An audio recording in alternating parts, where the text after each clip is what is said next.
I don't think I really gushed about how incredible the control is in this game.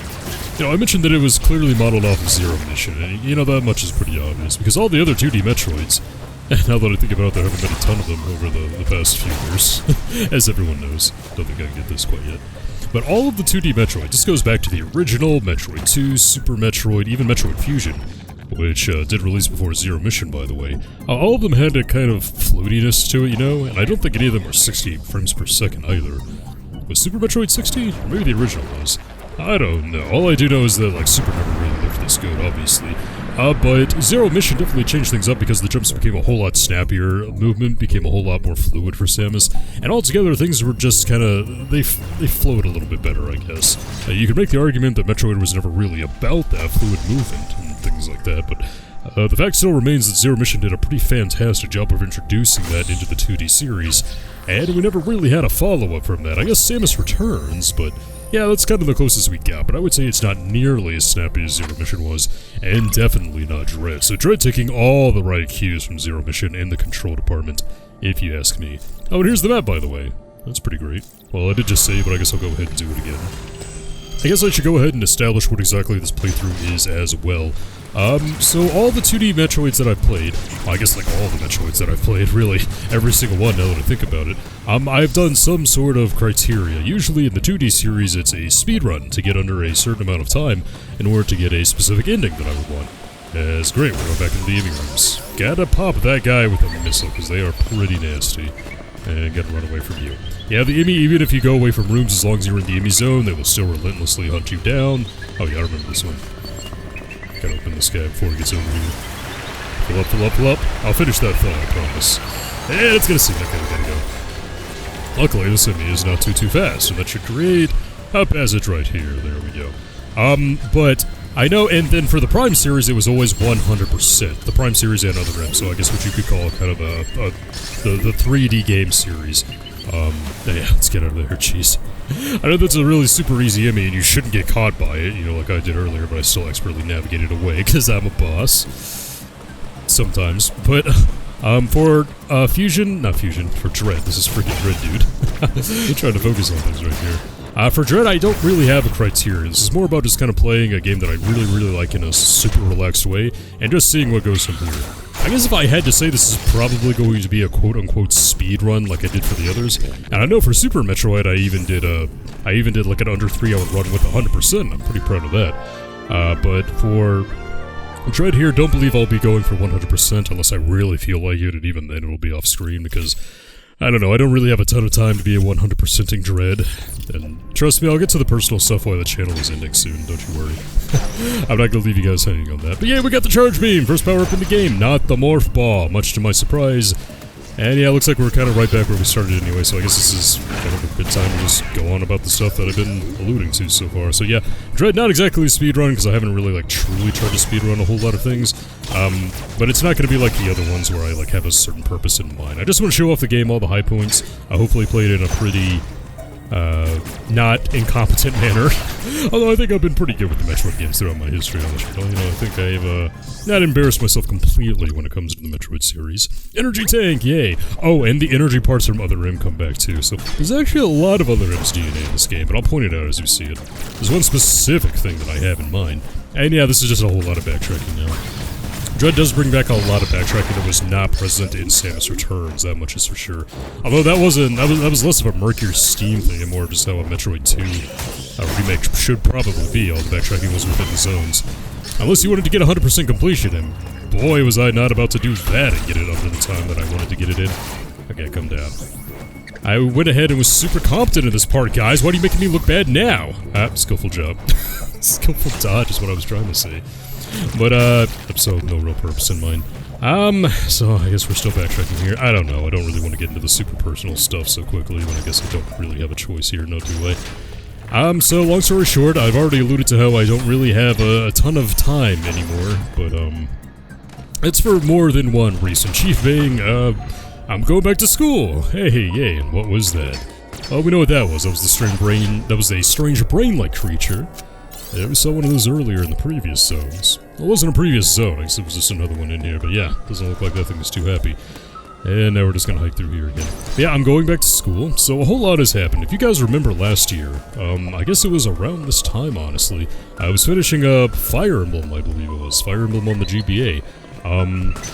And at that point in time, I told you guys, I had just moved over to Texas. I lived in Louisiana for a very long portion of my life.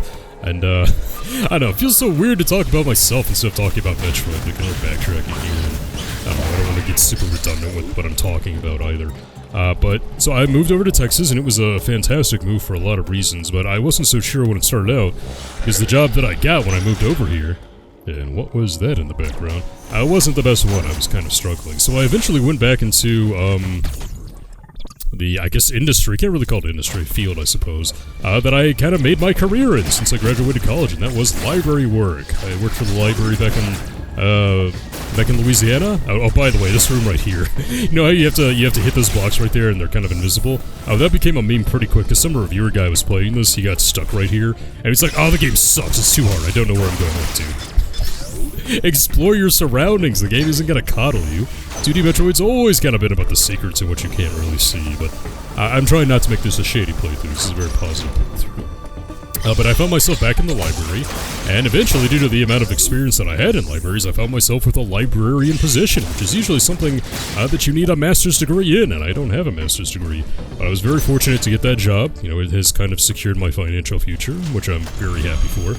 But it came with a few caveats. Number one being that, I'm a head librarian over, like, 2 branches now. Well, certain sections of them, anyway. And second being that I was given the job based on the condition that I would have to go back to school and actually get my master's degree. So, not only is that going to be a huge time sink, it's going to be a pretty big financial sink as well. So, the Adobe subscription, the amount of money that I throw down the drain every single month just to make videos, that has to go. And the amount of time that I spend recording videos and playing video games over and over and over to not be super incompetent at them, that's going to have to go too. Because if I'm going to invest a ton of money into this, which I am, oh boy, don't even want to think about it, I have to give school my fully undivided attention.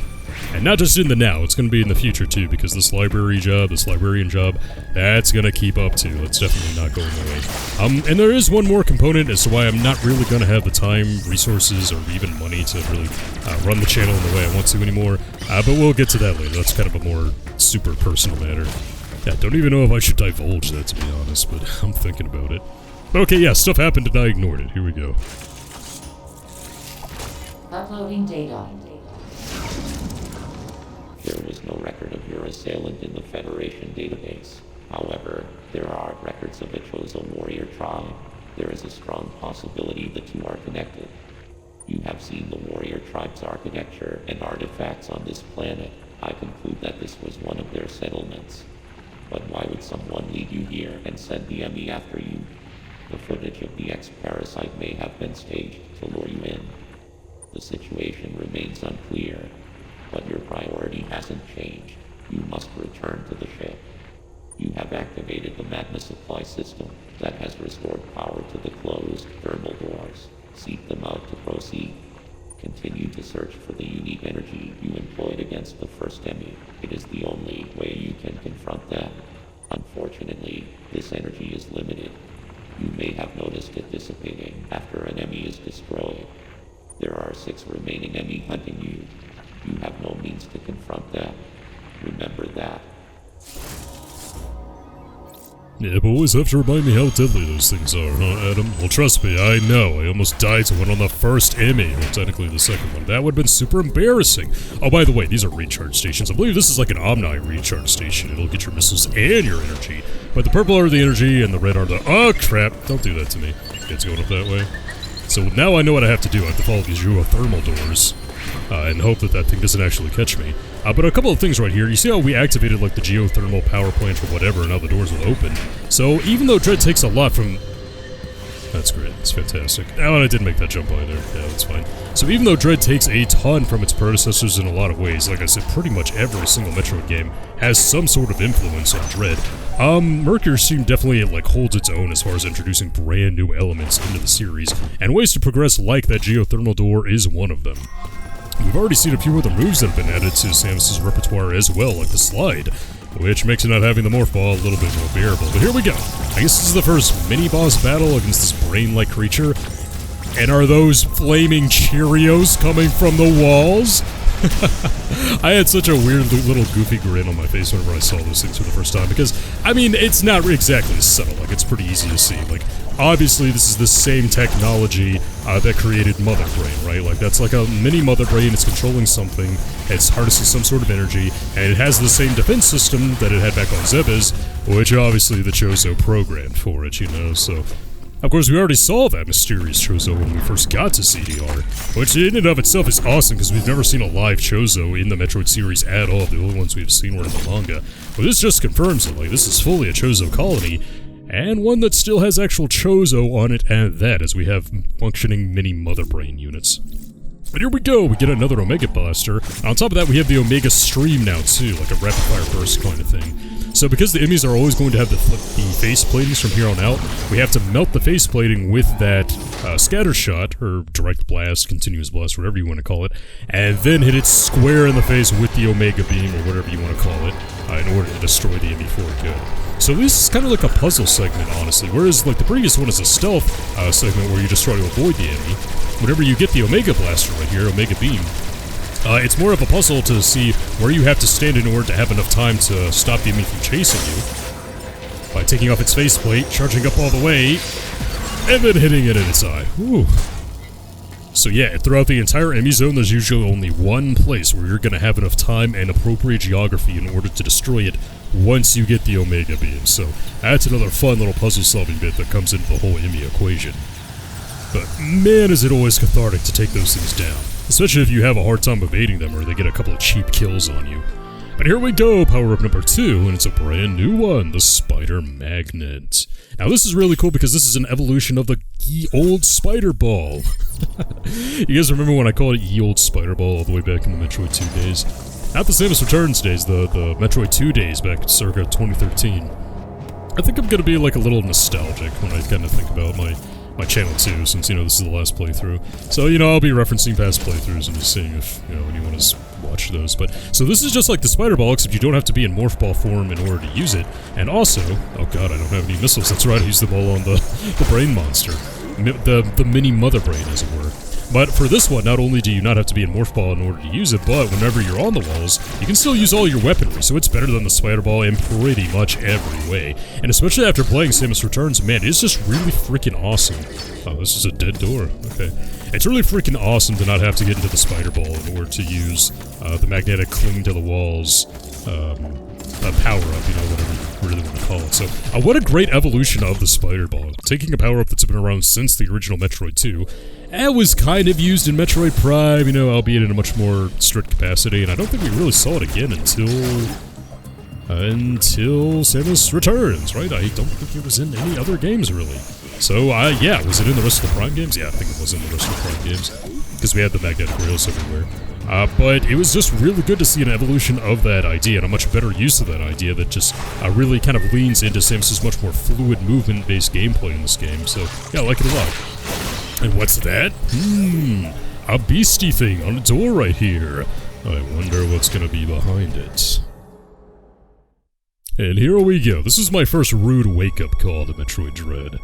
When I realized, oh yeah, the guys that made Samus Returns, yeah, they're definitely the ones behind this. With a Chozo statue that looks like it was holding something at some point. And the environments in this game are pretty. I'm gonna go on about the graphics later, don't you worry, but here we go, the first real boss in the game. And at least we know the missiles work right here. And then apparently we can slide onto the boss too, nice. Alright, what are we gonna do? Alright, so he's gonna do that, that's kind of like his tail rattle attack. So we're gonna have to jump up in order to avoid that. If he does like this, yeah, that means the little poison thing is coming out. He does that, so I'm gonna stay, well, I was gonna try to stay in his face so I could take him out.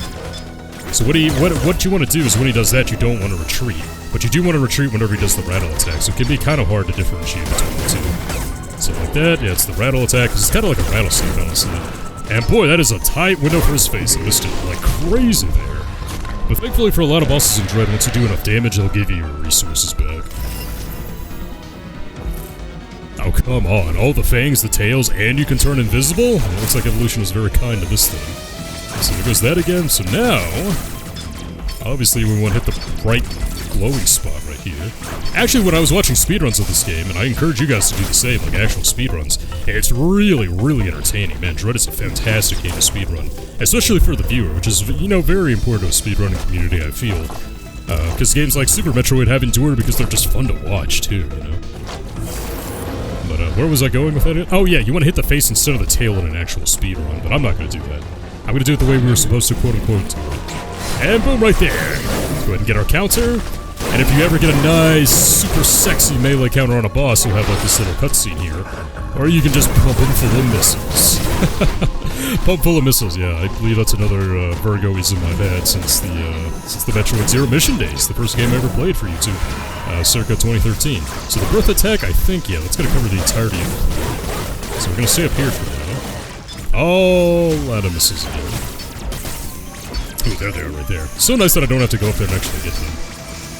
Okay, we keep doing that, because once we take out the tail, it may be faster to just attack the face, while, while he's invisible right here, but you don't get to do, like, the super sexy cutscene whenever that happens. And one thing I really do like about the cutscenes is, it has a lot of other M DNA in it in the way that... Let's do this again. Other M DNA because, back in that game, you would do the awesome badass finishers all the time. And they work all the finishers in here that you would get if you hit the enemy, like, at just the right time. And they kind of incorporate it into the fight itself, where you'll just keep the fight going, but you're rewarded by doing a quick counter, and you get in a lot of damage that way. And this is another other end thing right here, too, that was also in Samus Returns. Remember I said badass finishers?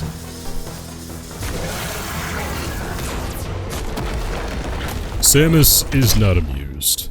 With the Iron Man pose, hell yeah. Man, it's just a sense of style in this game that's great. Again, which is something that's really been built up throughout the entirety of the series. I'd say pre-Other M, Samus never really used the entirety of her body as a very efficient weapon, But in Other M, it became all about movement and, like the body as a weapon type of thing. Samus Returns really kind of expounded on that by introducing the melee counter. And now in Dread, like, whole body's a weapon. Absolutely nothing to it. But here we go, Phantom Cloak with the Aeon Meter, yep. Dread taking the ideas that Mercury Steam introduced in Samus Returns yet again, and putting them back into Dread. So this time, if you'll remember in Samus Returns, Aeon was something that you would have to collect from enemies whenever it was depleted, and you would get your powers back that way. Not the case in this one, it actually operates on a cooldown counter. So if we operate our Cloak like there, we become invisible just like that enemy back there did, whose name I don't really know. Couldn't really tell you a whole lot of the boss names in this game, sadly. Maybe I should look that up. But all it takes is one click of the right thumbstick right there, we turn invisible, and now we can best these motion-detecting doors, I suppose. And all it does is make the Aeon meter decrease, and you can see it increases over time. So no more having to get, like, the Aeon as a resource from enemies, which is really, really great. Adds another element of, like, management to Metroid Dread, without making things too cluttered on screen, if you ask me. So it's a really good addition. And just like in Samus Returns as well, we're going to have multiple things that we're going to be able to use our Aeon for. So, man, Mercury Steam, why are you guys so good? Oh, and I glazed over it before as well, too, but just like in Samus Returns, I know I'm saying that a lot today. You can see these red hot doors right here, which means if we go past them, yeah, we're just going to take damage. We're not able to do anything right there, so we're going to watch out for that. Oh, and with the Phantom Cloak right here, remember the name finally, if you expound all of your Aeon or use up all your Aeon and you still keep the Phantom Cloak on, you'll just start to take damage, which will come from your energy tanks, of course. And then when your energy tanks are completely devoured, that's when you lose the Phantom Cloak. So yeah, there you go. I really like it because this adds another dimension of, just another gameplay dimension, really, to the E.M.M.I rooms, because the E.M.M.Is won't be able to detect us with the Phantom Cloaks. That's really good. It can be annoying later on as, the E.M.M.Is start to get less and less fair in some respects, I suppose, but in a lot of ways, I think it's a really great addition. And it makes the E.M.M.I rooms much more interesting, too, I think. You just have that option. Could be a good way to bail you out. But here we go. Area number 2, Kataris. And I'm gonna go ahead and play the elevator scene right here. But only once. I'm gonna cut these out in the future. Because they are very, very long. It's the most common criticism of the game, I think, and yeah, I have to agree. It's probably my biggest criticism, too. And in these days, if the biggest criticism of a game is that the loading screens are really long, well, I think your game is doing pretty good, but it's just kind of unfortunate, I think, that the loading screens had to be this long, especially in an age where You know, the competition, you know, has those brand new drives that can load near instantly. Just kind of reminds you that the Switch is on pretty outdated hardware, but I guess it's that way because of the visual fidelity of Dread right here, which is, you know, absolutely fine. I don't really mind it too much, but yeah, I'm gonna cut him out from here on. And yeah, we don't go through the door whenever we get to Guitarist. I made that mistake when I first got here, and I'm never gonna forget it. Ow, ow, ow, ow, ow. Yeah, so when you get here, you actually want to go past the fake wall to the left. Yeah, the poor sap that got stuck earlier on that fake wall on the ceiling, bet he didn't like that portion either. Poor guy. Must suck to be such a terrible gaming journalist.